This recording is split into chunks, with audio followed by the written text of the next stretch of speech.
शीत ऋतु की संध्या में इन जलती हुई लकड़ियों पर हाथ तापना किसे नहीं भाता। कितने पहर बीत जाते हैं लकड़ियों को चिटकाते घुमाते, पता ही नहीं चलता। ये लकड़ियां पहले जलती हैं, फिर हमें ताप देती हैं, फिर राख बन जाती हैं। बताइए, ये अग्नि उत्पन्न कहाँ से होती है? उत्तर सरल है, इन लकड़ियों में से। फिर बताइए, ये राख कहाँ से उत्पन्न होती है? उत्तर वही है, इन्हीं लकड़ियों में से।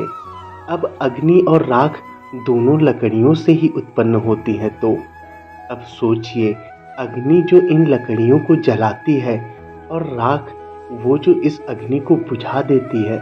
कुछ समझे? आपकी ऊर्जा आपके भीतर से उत्पन्न होती है और नकारात्मकता रूपी राख, उसका निर्माण भी आप ही के भीतर से होता है। तो समझने वाली बात यह है कि अपने भीतर के प्रकाश को जगाकर इस संसार को प्रकाशित करना चाहते हैं, या अपने भीतर की नकारात्मकता को जगाकर इस संसार में अंधकार फैलाना चाहते हैं। निर्णय आपका है। मन, मनुष्य, मान, इन तीनों का प्रारंभ मन से ही होता है ना? किंतु आज हम बात करेंगे मान के विषय में। मान वो भाव है जो हमारे मन को संतुष्टि देता है। इस पात्र में भरे जल की भांति, जो जल इस पात्र के होने का कारण इसका अस्तित्व बनाए रखता है।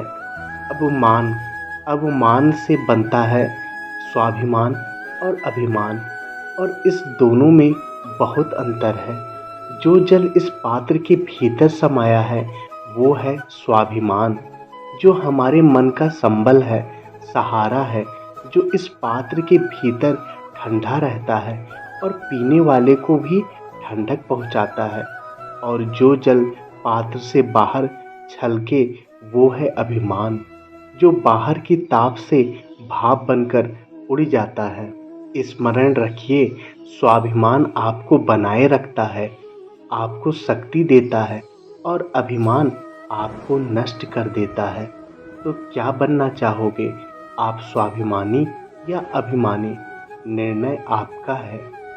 मनुष्य सदा सोचता है फल के विषय में कि मैं जो करने जा रहा हूँ उसका फल क्या होगा, उसका परिणाम क्या होगा। पर इसकी चिंता क्यों?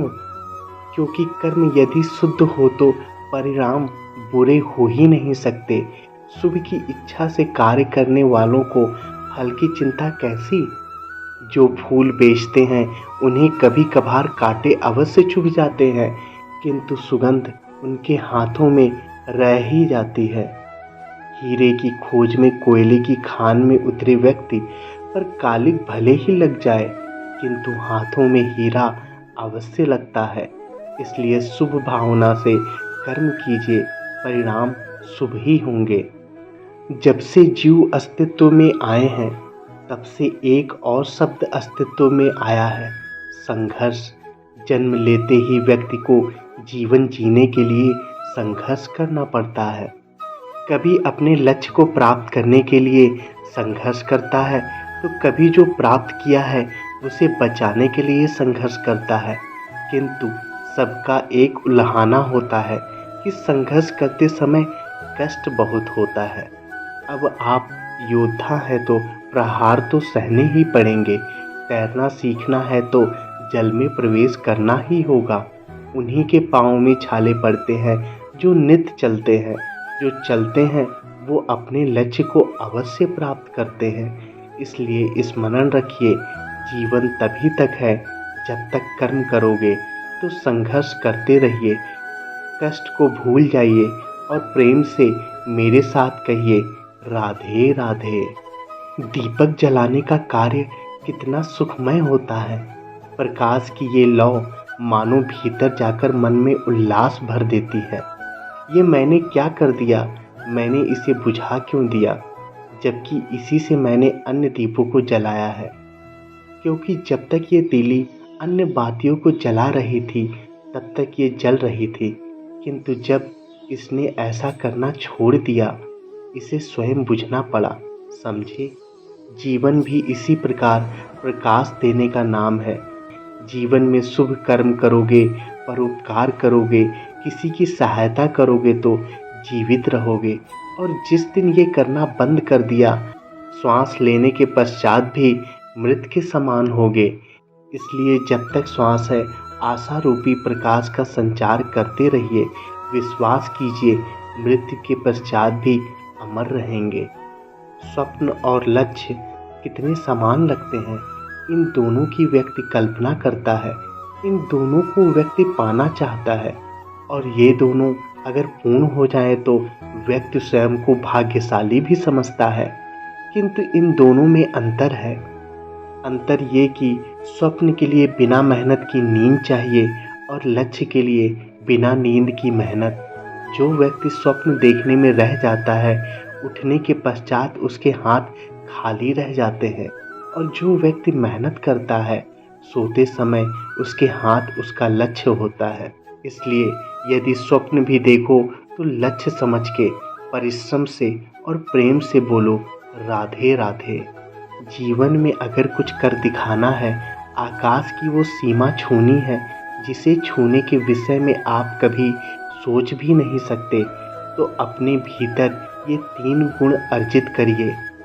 पहला, अपने लक्ष्य को पाने की चाह, लगन, ये आपसे वो करवा सकता है जो आप कभी नहीं कर सकते।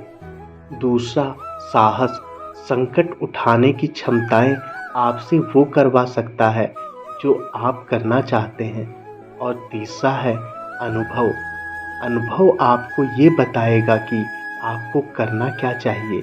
तो जिसने चाह, साहस और अनुभव, इन तीनों गुणों को सीख लिया, उसके लिए इस संसार में ऐसा कुछ भी नहीं जो वो ना पा सके। मनुष्य की एक विशेष प्रवृत्ति होती है, वो कभी स्वयं से संतुष्ट नहीं रहता, कभी स्वयं से प्रसन्न नहीं रहता। जो है उससे अधिक पाना चाहता है, जो पा लिया उससे आगे बढ़ना चाहता है, अपने जीवन में बदलाव, परिवर्तन लाना चाहता है। और ये प्रवृत्ति संसार में सबसे महान है, क्योंकि इसी प्रवृत्ति के चलते संसार में विकास होता है। किंतु इस बदलाव के लिए मनुष्य उसकी खोज में रहता है, जो उसके जीवन में बदलाव ला सके, उसे मार्ग दिखा सके, उसके जीवन में परिवर्तन ला सके। और इसके लिए मनुष्य संसार भर में उसे खोजता है जो उसके पास है। बताइए कौन? यदि कोई आपका जीवन बदल सकता है तो दर्पण देखें, वो आप स्वयं हैं जो आपका जीवन बदल सकते हैं। वो आप स्वयं हैं जो स्वयं को मार्ग दिखा सकते हैं, जीवन में बदलाव ला सकते हैं, परिवर्तन ला सकते हैं। इसलिए पहचानिए अपने भीतर की शक्ति को और विश्वास कीजिए, इस संसार में आपसे अधिक शक्तिशाली और कोई नहीं है। जीवन बदल जाएगा, अंधविश्वास का नहीं, आत्मविश्वास का हाथ थामिए, आपकी समस्याएं स्वतः दूर हो जाएंगी। अगर अभी तक आपने हमारे इस चैनल को सब्सक्राइब नहीं किया है तो सब्सक्राइब कर लें, ताकि वीडियो के माध्यम से आपसे दोबारा मुलाकात होती रहे। धन्यवाद। राधे राधे।